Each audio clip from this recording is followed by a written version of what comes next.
11 Januari tahun 1942, Laut Maluku, sekitar 20 km di timur Manado. Angin dini hari bergerak pelan, membawa aroma asin dan dingin dari perairan dalam. Tetapi ketenangan itu tidak bertahan lama. Di kejauhan di balik kegelapan yang masih menutupi cakrawala muncul siluet raksasa. Suara pertama terdengar seperti gumaman jauh di bawah tanah, lalu berubah menjadi getaran yang terasa di dada. Itu bukan badai.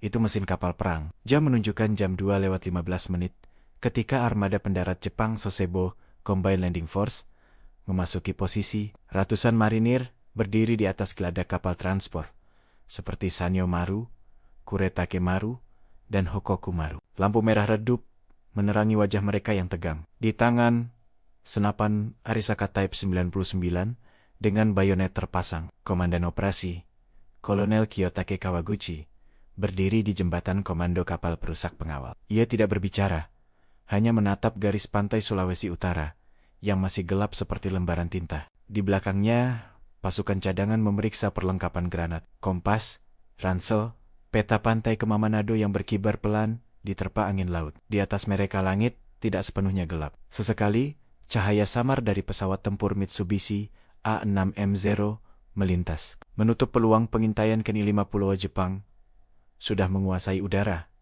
dan kini mereka datang untuk merebut daratan. Sementara itu, di garis pantai Kema sekitar 30 km dari Manado, pos pengamatan Kenel berjaga di antara gelondongan kayu dan karung pasir. Letnan 1 Herman Vermeulen sudah terjaga sejak tengah malam, memegang teropong lapangan.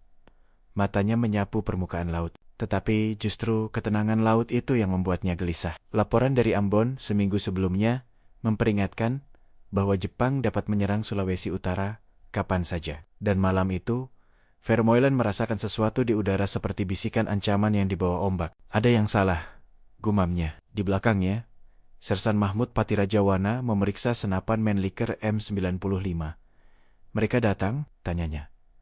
Vermeulen tidak menjawab. Di geladak kapal Jepang, persiapan dimulai. Peluit singkat membuat seluruh barisan bergerak serentak.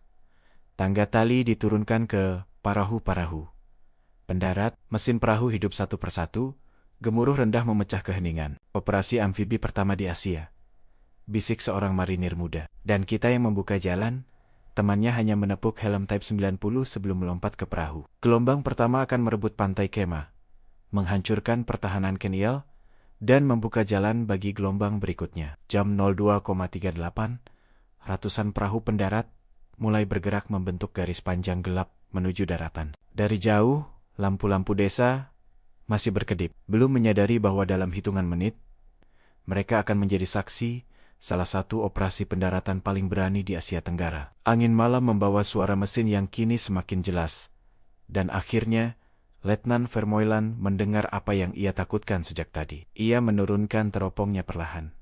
Semua orang bangun. Mereka datang dari laut, teriaknya. Dalam sekejap, pos KNIL menjadi badai aktivitas. Senjata diangkat, peluru dimasukkan, radio dipanggil, dan di tengah kekacauan itu, satu kenyataan tak bisa disangkal.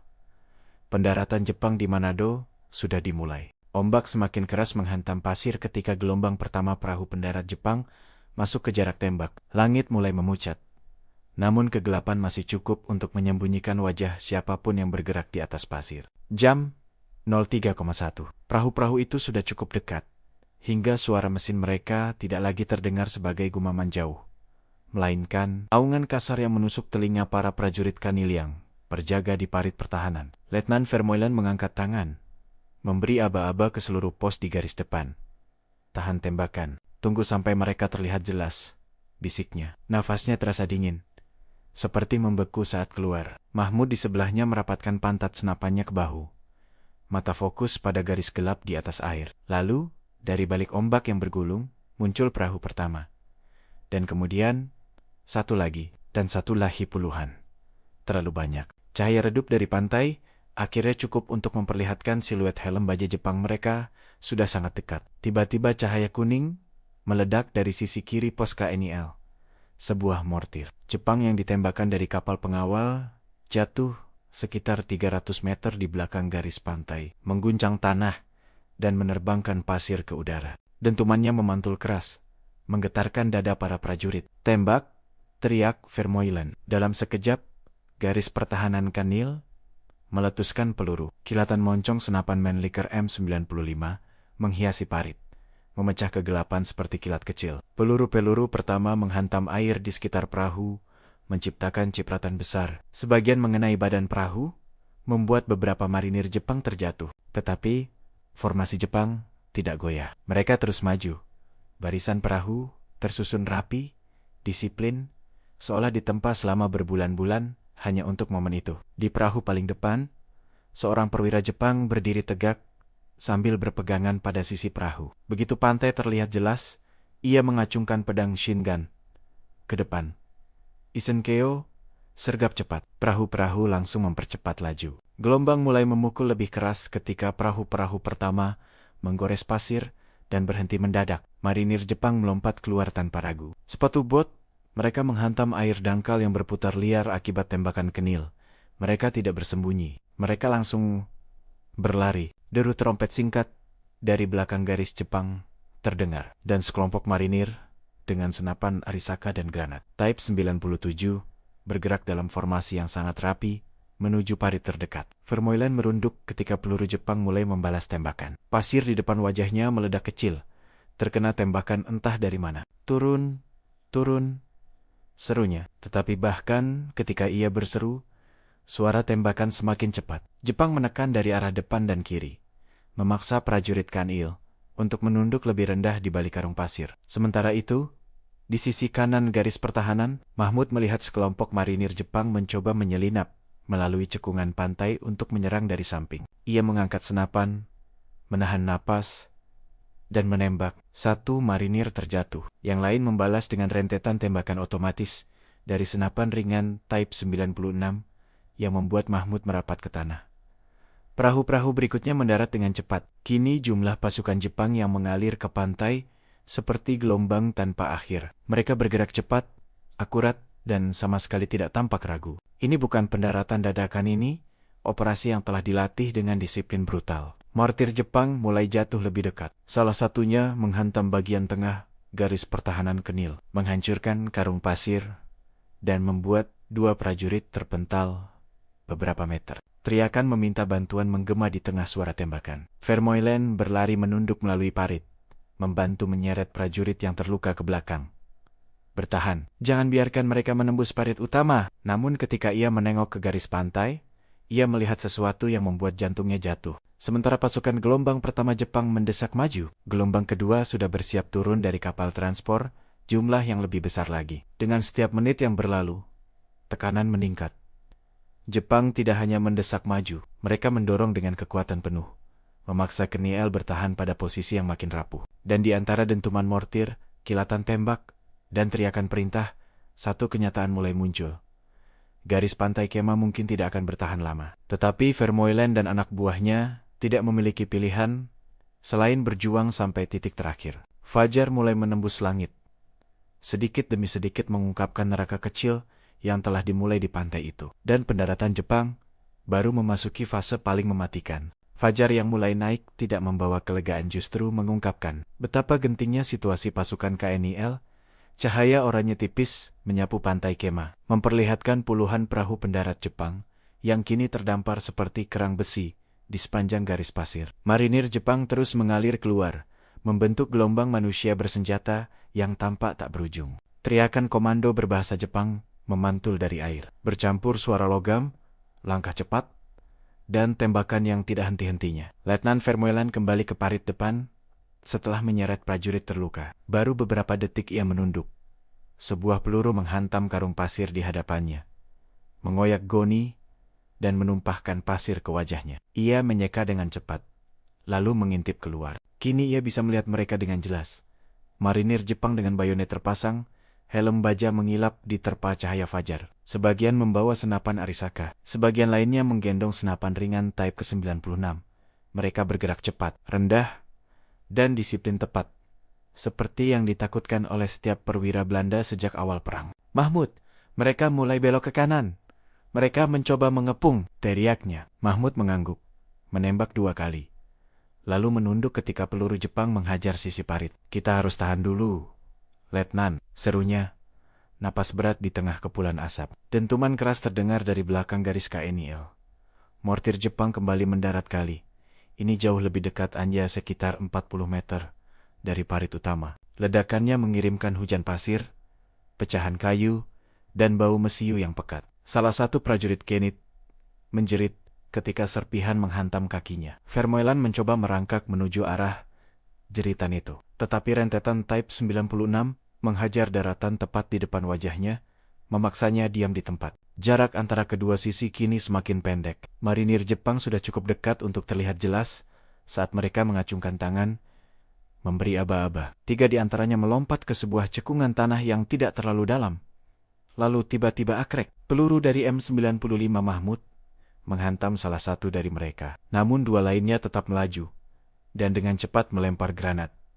"Granat!" teriak seseorang. Vermeulen menekan tubuhnya sedalam mungkin ke tanah ketika granat Type 97 jatuh di bagian parit yang sedikit terbuka.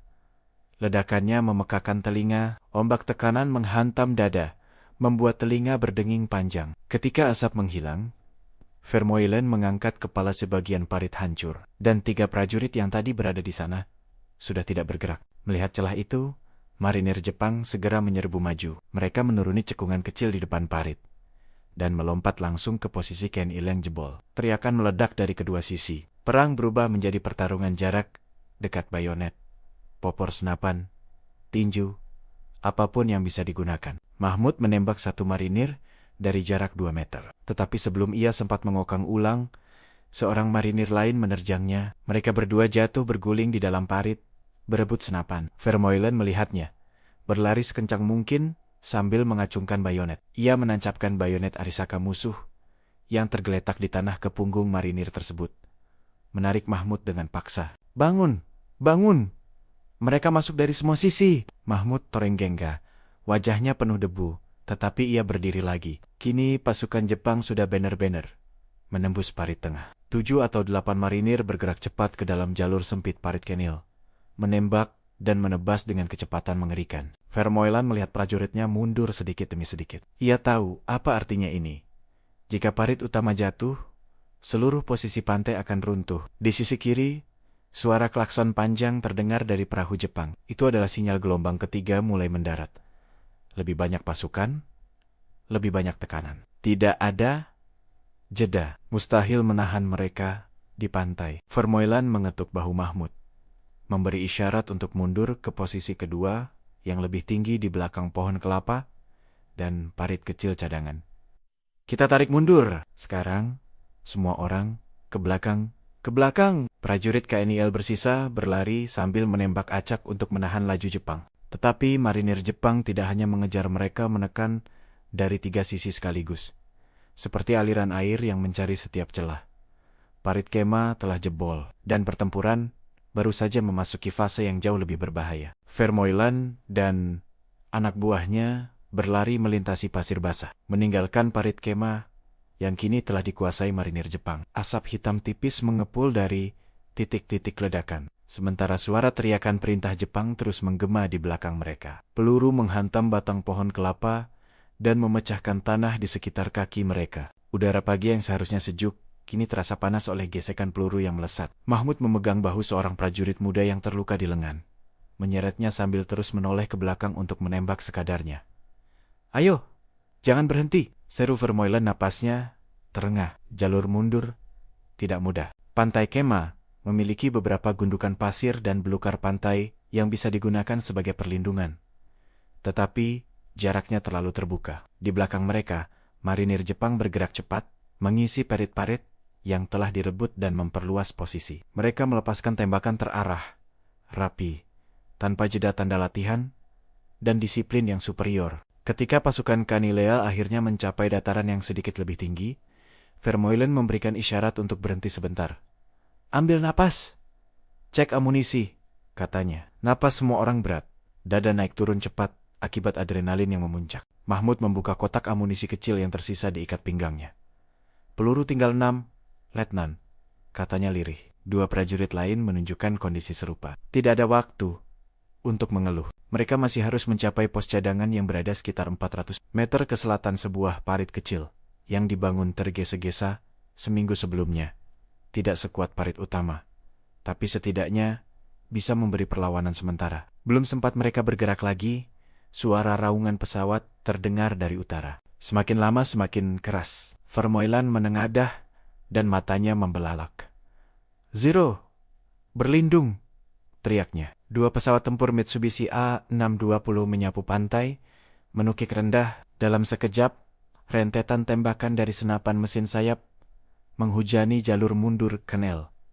Bulir peluru mengoyak pasir, menebas daun kelapa, dan memaksa seluruh pasukan KNIL tiarap serentak. Tanah bergetar ketika 02 menembakkan roket kecil ke posisi parit cadangan di depan mereka. Ledakannya mengguncang bumi, memaksa Vermeulen menutupi kepala dengan kedua tangan. Setelah 2 putaran serangan udara, pesawat-pesawat itu naik kembali, berbelok ke barat untuk mencari target lain. Inilah yang paling ditakutkan KNIL Jepang. Bukan hanya unggul di laut, tetapi juga mendominasi udara sepenuhnya. Tidak ada bantuan dari atas. Tidak ada intersepsi. Tidak ada pelindung.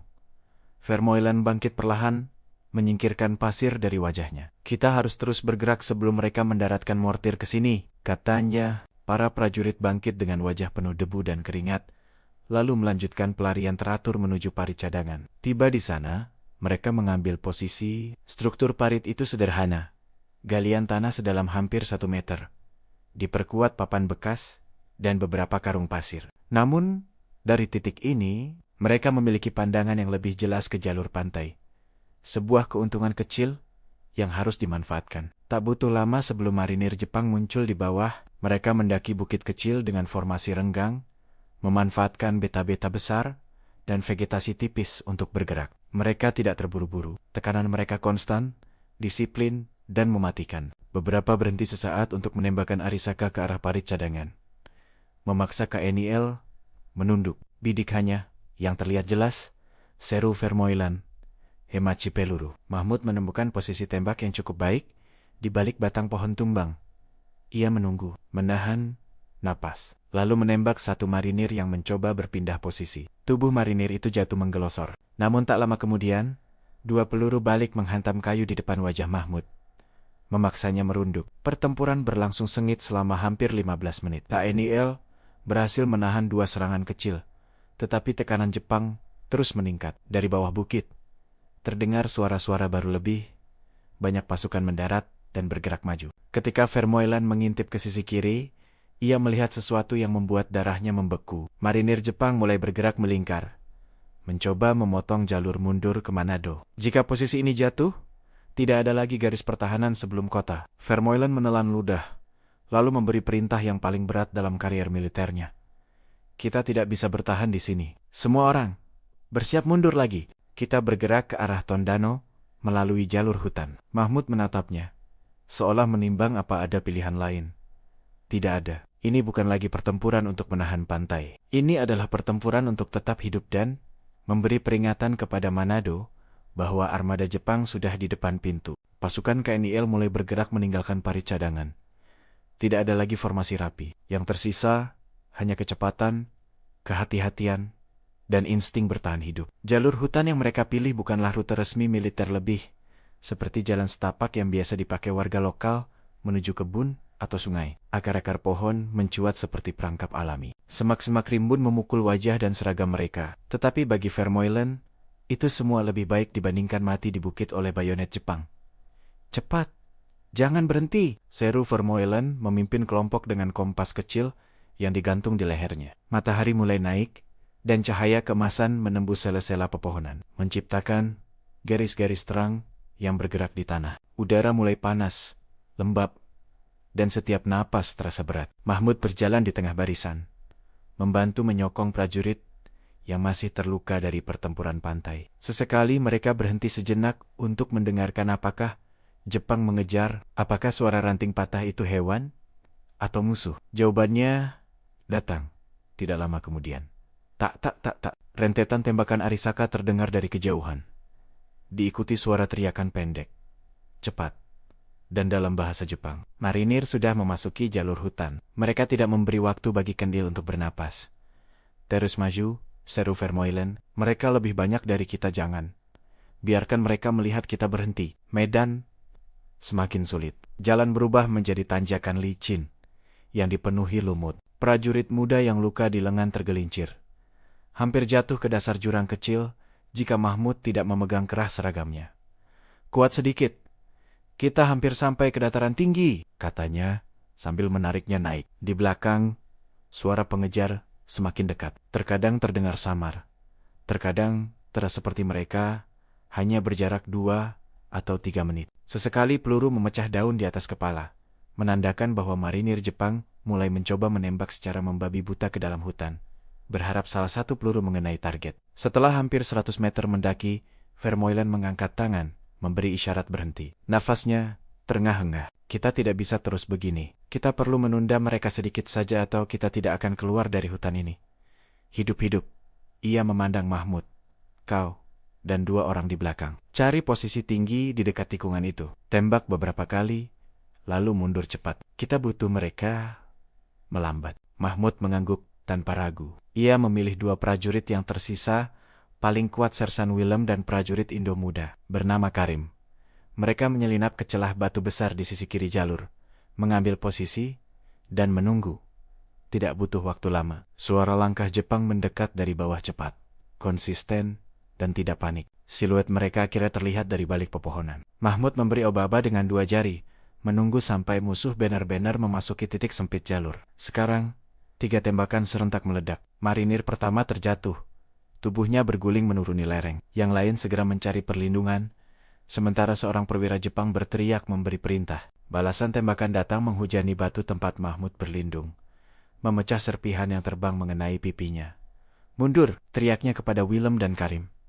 Mereka bergerak cepat kembali ke jalur utama. Tembakan singkat itu tidak menghentikan Jepang sepenuhnya, tetapi cukup memperlambat mereka. Cukup membuat mereka berhati-hati. Cukup memberi KNIL setidaknya 2 menit tambahan waktu yang sangat berharga. Setelah kembali bergabung, Mahmud melihat Vermeulen mengangguk dengan mata berkaca-kaca. Campuran antara terima kasih dan tekanan. Bagus. Sekarang kita benar-benar harus keluar dari hutan ini. Jika kita terus ke barat laut, kita akan mencapai jalan menuju Tondano dan bisa masuk Manado dari belakang. Mereka kembali bergerak. Langkah semakin berat. Pakaian basah oleh keringat. Suara napas terjalin dalam satu ritme kacau di antara pohon-pohon tropis yang tinggi. Dalam hati, masing-masing tahu, pengejar tidak akan berhenti. Jepang ingin mengambil Manado secepat mungkin, dan mereka tidak akan membiarkan sekelompok kecil Knell memberi peringatan kepada garnisun kota. Namun ketika mereka menerobos keluar dari batas hutan dan melihat bentangan perbukitan menuju Danau Tondano, secuil harapan muncul. Masih jauh, tetapi sekarang mereka punya ruang untuk bergerak. Mereka masih hidup. Untuk saat ini, 6 Januari tahun 1942.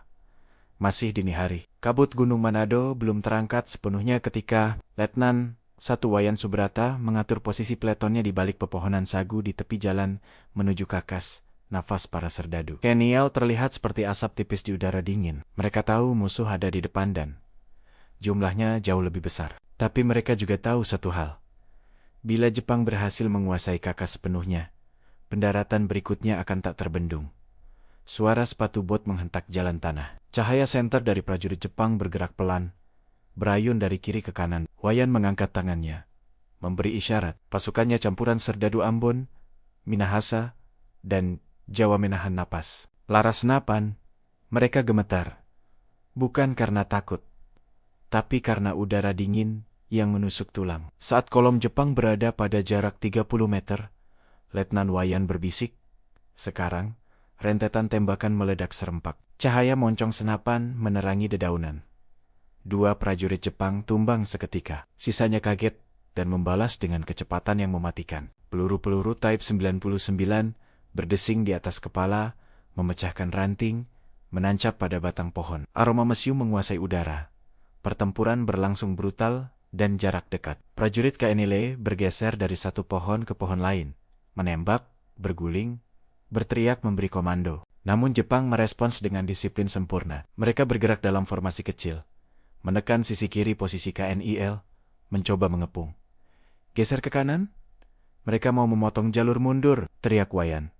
Prajuritnya bergerak, tetapi setiap langkah semakin sulit. Jalan sempit itu kini menjadi neraka penuh percikan peluru. Jepang membawa senapan ringan Type 96, dan suara tatat-tatatnya mendominasi hutan dengan rentetan tanpa henti. Dua serdadu Ambon yang mencoba menyeberang parit terkena tembakan dan ambruk sebelum sempat mencapai perlindungan. Wayan tahu ini tidak bisa bertahan lama. Mereka harus menghentikan. Jepang cukup lama untuk memberi waktu bagi unit lain di Toka dan Air Madidi mempersiapkan pertahanan baru. Ia mengangkat granat Mills Bomb miliknya, menarik pin, dan melemparkannya tepat ke arah senapan ringan Jepang. Ledakan itu mengguncang tanah.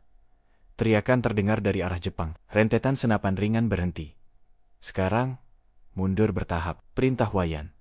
Ia dan pletonnya bergerak sambil terus menembakkan tembakan penutup. Jalur mundur penuh lumpur dan akar pohon membuat mereka tersandung beberapa kali. Jepang mengejar, tetapi perlawanan awal Kenny L membuat mereka sedikit terhambat cukup bagi pasukan Belanda untuk meloloskan diri. Namun, bahkan saat mereka berhasil menjauh, mereka menyadari kebenarannya. Jepang tidak hanya ingin menguasai garis depan, mereka ingin melumpuhkan seluruh sistem pertahanan Manado. Dan mereka melakukan itu dengan kecepatan yang tak pernah dibayangkan oleh para pembelanya. Di kejauhan, suara mesin pesawat kembali bergemuruh.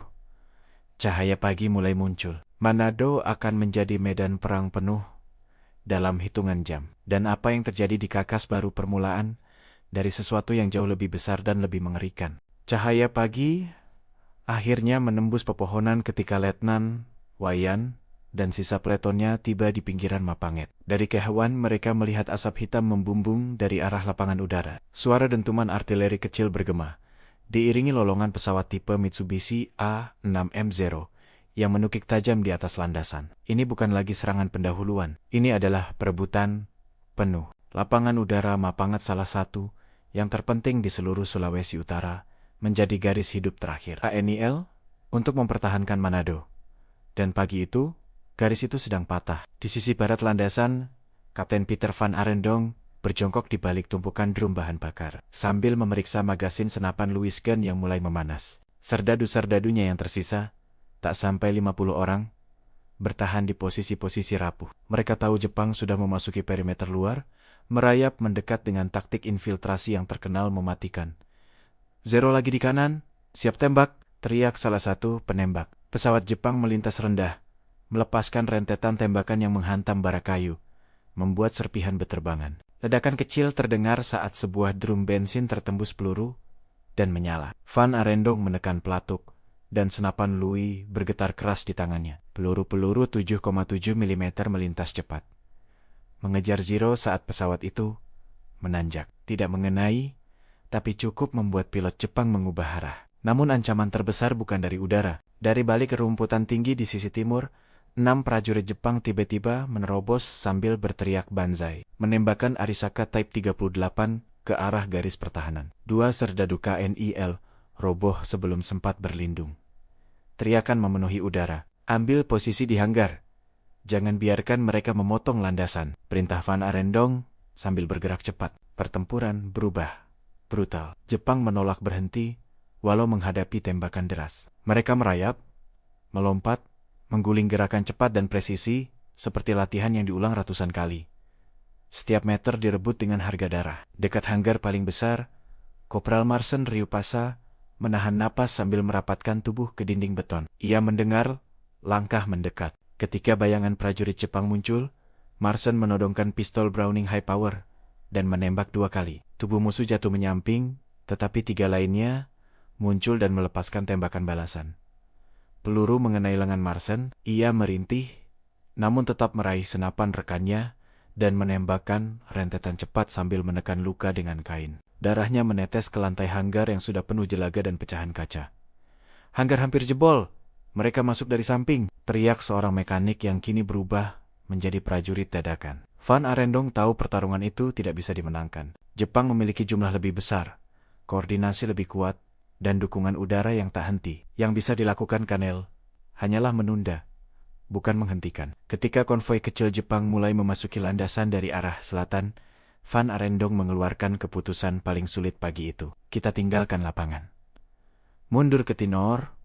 Para prajurit ragu. Mapanget adalah simbol pertahanan. Tapi mereka tahu, bila bertahan di sini, mereka hanya akan mati sia-sia. Dalam asap, teriakan, dan bunyi pesawat yang melintas rendah, pasukan Kenil mundur, sambil terus menembak untuk menahan Jepang beberapa menit tambahan. Landasan yang pagi tadi masih utuh, kini berubah menjadi lautan puing, api, dan tubuh-tubuh yang tak bergerak. Ketika Van Arendong menoleh terakhir kali, ia melihat bendera Jepang berkibar di salah satu tiang dekat hanggar, tanda bahwa Mapanget telah jatuh. Manado kini benar-benar berada di dalam cengkraman Jepang. Dan efek kejatuhan ini akan membentuk nasib seluruh Sulawesi Utara dalam beberapa hari ke depan. Jalan menuju Tinor berkelok seperti ular di lereng pegunungan. Udara semakin dingin, seiring pasukan KNIL yang tersisa mendaki perlahan. Sebagian tertatih-tatih, sebagian harus dipapah karena luka. Letnan Wayan menyeka darah kering dari pelipisnya. Sementara Kapten Van Arendong memeriksa keadaan anak buahnya yang mulai menyusut drastis. Mereka tidak berbicara banyak. Nafas mereka berat, bukan hanya karena lelah, tetapi karena mereka tahu apa arti kejatuhan Mapanget. Jepang akan datang ke sini dan cepat. Saat matahari mulai naik, kabut tipis menggantung di atas desa Tinoor, di antara rumah-rumah kayu dan ladang cengkeh. Pasukan Kenil bersama laskar-laskar lokal sudah menyiapkan barikade sederhana dari karung pasir, batang pohon, dan parit terburu-buru. Laras senjata menunjuk ke jalan sempit yang menjadi satu-satunya akses utama dari Manado ke dataran tinggi. Wayan mendongak dan melihat awan bergerak cepat, menutupi matahari sebentar. Ia tahu kabut bisa menjadi sekutu atau musuh. Gunakan medan. Jepang akan datang dari bawah. Kita punya posisi lebih tinggi, katanya kepada peletonnya, mencoba memberi sedikit harapan. Namun harapan itu runtuh ketika suara mesin kendaraan terdengar dari kejauhan geram rendah yang semakin keras. Mereka menyiapkan posisi. Di bawah sana di tikungan paling curam, muncul bayangan pertama pasukan Jepang. Barisan prajurit Jepang mendaki dengan disiplin seperti robot. Mereka bergerak dalam formasi teratur. Sebagian merayap di sisi tebing, sebagian lainnya menutup dari belakang dengan senapan Type 99 siap menembak. Beberapa tentara membawa mortir ringan pertanda bahwa serangan ini tidak akan setengah-setengah. Ketika pasukan Jepang berada dalam jarak tembak, Van Arendong mengangkat tangannya. Tembak, ledakan rentetan senapan Kenil mengguncang udara. Peluru-peluru mereka menghantam barisan depan Jepang, menjatuhkan 2 atau 3 orang. Jepang langsung merespons. Mortir dilepaskan, melengkung indah di udara, lalu menghantam tanah tepat di depan parit Kenil. Ledakannya menghempaskan tanah, batu, dan serpihan kayu ke segala arah. Debu menelan pandangan. Teriakan memenuhi udara. Wayan merayap di tanah, berusaha menghindari serpihan sembari menembak ke arah bayangan prajurit Jepang yang semakin mendekat. Salah satu anak buahnya, prajurit muda Minahasa bernama Tulus, menembak sambil gemetaran. "Mereka makin dekat, Letnan. Terus tembak. Jangan biarkan mereka naik ke sini," balas Wayan.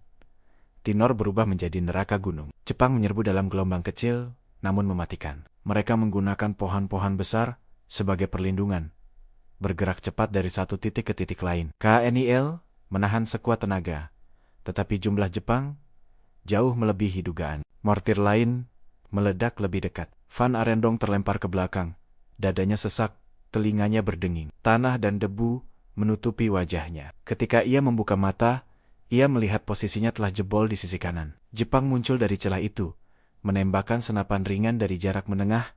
"Kanan bocor, lindungi kanan," teriaknya sambil berusaha berdiri. Namun, pasukan Belanda dan pribumi terlalu sedikit untuk menutup semua celah. Setiap korban berarti lubang baru dalam pertahanan. Di puncak bukit kecil, dekat gereja tua Tinoor, seorang kelompok kecil laskar lokal menolak mundur. Dipimpin oleh seorang tetua bernama Malonda. Mereka melepaskan tembakan terakhir dari senopon-senopon tua peninggalan zaman sebelumnya, lalu beralih ke parang dan tombak. Ketika Jepang akhirnya menerobos, pertempuran berubah menjadi kekacauan jarak dekat teriakan. Denting logam, tanah bergetar di bawah langkah-langkah pasukan yang saling bertabrakan. Namun, keberanian mereka tidak dapat menghentikan kenyataan pahit. Jepang memiliki kekuatan, logistik, dan momentum. Dan Tinor meski bertahan sengit lebih dari 2 jam perlahan didorong mundur. Ketika posisi kanan akhirnya kolaps sepenuhnya, Van Arendong memberi perintah yang tidak ingin ia ucapkan. "Mundur ke Tomohon! Amankan jalur! Tinor sudah tak bisa dipertahankan. Suara tembakan terus mengiringi langkah mundur mereka. Dari balik kabut, bendera Jepang mulai terlihat berkibar di salah satu rumah paling atas, tanda bahwa Tinor telah jatuh. Dan kini, hanya tinggal satu garis pertahanan terakhir sebelum seluruh dataran tinggi Minahasa benar-benar dikuasai pasukan Jepang.